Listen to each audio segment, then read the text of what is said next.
Hello. Hello sir. వివరించండి. Hello sir. Without name direct చెప్పండి. Ending లో కూడా నేమ్ అన్నాడు సార్, అది స్టార్ట్ చేస్తున్నాం. ఓకే. సార్ అది కాళ్ళు లేకపోయినా బ్రతకవచ్చు మనిషి, చేతులు లేకపోయినా బ్రతకవచ్చు. కానీ మానసిక సమస్యతో బ్రతకడం కష్టం, అది సాధ్యపడదు అనే ఒక కాంటెక్స్ట్ లో చెప్పారు. దాని నుంచి వివరించండి సార్. రైట్, మ్యూట్ చేయండి. రైట్. సాధ్యపడదు కాదు, మరింత కష్టమైంది. సాధ్యపడదు అనేది నేను ఎప్పుడు చేయను. దాదాపుగా సాధ్యపడదు అంటాను. ఇంపాసిబుల్ నేను ఇంపాసిబుల్ అనకుండా ఆల్మోస్ట్ ఇంపాసిబుల్ అంటాను. నేను కౌన్సిలింగ్ ఇచ్చేవాడిని. ఒక్క వర్డ్ రాంగ్ వాడినా ఆ క్లయింట్స్ మొత్తం అండర్స్టాండింగ్ మారిపోతుంది. చాలా జాగ్రత్తగా వాడుతూ ఉంటారు. స్టిల్ పొరపాట్లు జరుగుతూ ఉంటాయి. ఆల్మోస్ట్ ఇంపాసిబుల్ అంటే మానసిక సమస్య కాళ్ళు చేతులు ఉన్నా సరే లేని వాళ్ళకంటే ఎక్కువగా ఇబ్బందులు అవుతూ ఉంటాయి. నేనేం చెప్తానంటే, వికలాంగులు అంటే ఒక అవయవం లేకపోవటం కాదు. ఆ అవయవం పుట్టుకతో లేకపోతే వాళ్ళు నార్మల్ అన్నట్టే ఫీల్ అవుతారు. నిజంగా అవయవం లేకపోతే మనము హ్యాండికాప్డ్ అయితే, కోతులకి తోక ఉంది, మనకు తోక లేదు, మనందరం హ్యాండికాప్డే కదా. అలా కాదు, మనకు పుట్టుక నుంచి తోక లేదు కాబట్టి బ్రహ్మాండంగా బాగానే ఉంటాం. మధ్యలో పోయినా సరే ఏదో విధంగా మెల్లగా అలవాటు చేసుకుంటాం. కానీ మానసిక సమస్యతోని బ్రతకటం అనేది చాలా కష్టం. వాటితో పోలిస్తే చాలా కష్టం అన్నది తప్ప, మానసిక సమస్య ఉంటే ఇంపాసిబుల్, ఇక జీవితం లేదు అని అయితే నేను అనట్లేదు. మానసిక సమస్య అంటే ఈయన అడిగింది, ఆయన వాయిస్ని బట్టి నేను గుర్తుపడతాను. ఆయన అడిగింది చాలా ఇంపార్టెంట్ క్వశ్చన్. బట్ ఇది రాంగ్గా ఆన్సర్ చేస్తే ఆయనకే కాదు అనేక మందికి ఇబ్బంది అయ్యే అవకాశం. మానసిక సమస్యతో బ్రతకటం చాలా కష్టమైన పనే తప్ప ఇంపాసిబుల్ కాదు. ఓకే.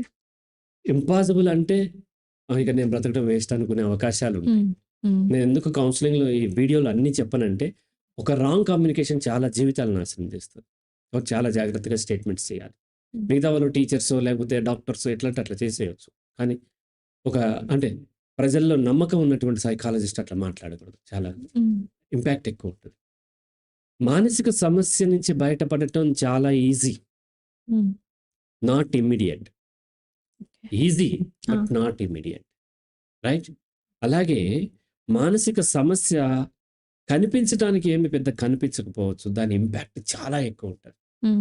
శరీరం అంతా అల్లకల్లోలం అయిపోతుంది, ప్యానిక్ అయిపోతాం, బ్రీతింగ్ తీసుకోలేము, ఏది గుర్తురాదు, చాలా సమస్యలు ఉంటాయి, డైజెషన్ అవ్వదు, సెక్సువల్ ఆర్గాన్స్కి ఇబ్బంది అవుతుంది, అన్నిటికీ హార్ట్ బీట్ రేట్ పెరుగు అన్నీ అవుతుంది. అందుకనే నేనేం చెప్తానంటే, మానసిక సమస్య ఉన్న వాళ్ళని చూస్తే వేరే వాళ్ళకి ఆ ఎండమావులను చూసి వీళ్ళు వరదల్లాగా ఫీల్ అవుతున్నారు. నిన్న ఒక ఆవిడ ఎవరో నన్ను కామెంట్ అంటే నాకు చెప్పారు, మీరు తెలుగు భాష అంటే చాలా ఇష్టపడుతున్నారు కదా, ఇల్లు పెళ్ళి అనేది రాంగ్ పలుకుతున్నారు అని. కావచ్చు, నేను రాంగ్ పలుకుతుండొచ్చు, కరెక్ట్ చేసుకునే ప్రయత్నం చేస్తూ ఉంటాను. తెలుగు భాష అంటే ప్రత్యేకమైన అభిమానం ఏం లేదు, అన్ని భాషలు ఒకటే.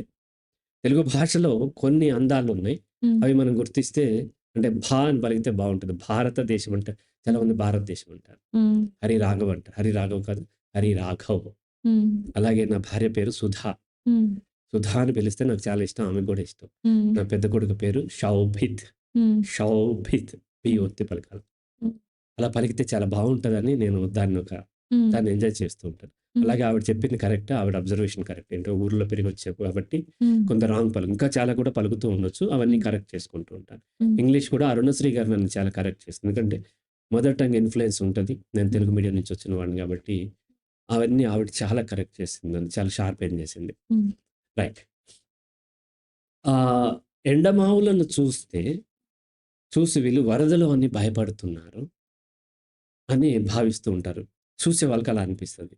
కానీ వాళ్ళకి ఆ ఎండమావులు సునామీ లాగా కనిపిస్తుంది.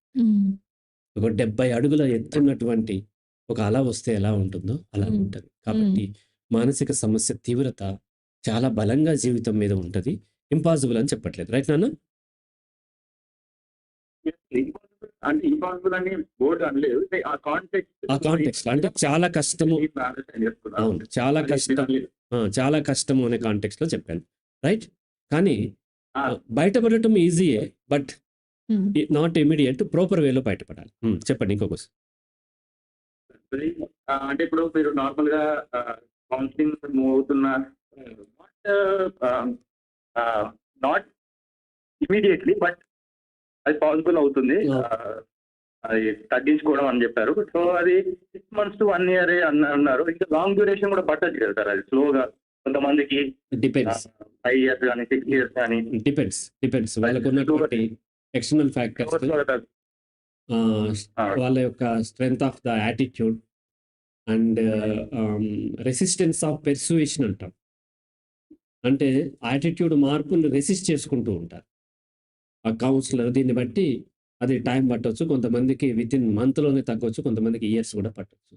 బట్ ప్రయత్నం మాత్రం యాటిట్యూడ్ ఎక్స్ట్రీమ్ తగ్గించుకోవటం ఒకటే ప్రయత్నం. యాటిట్యూడ్ మార్చుకునే రెసిస్టెన్స్ గురించి చెప్తారు. ఇంకోసారి చెప్తాను, మరోసారి అడగండి. Right, okay okay, right.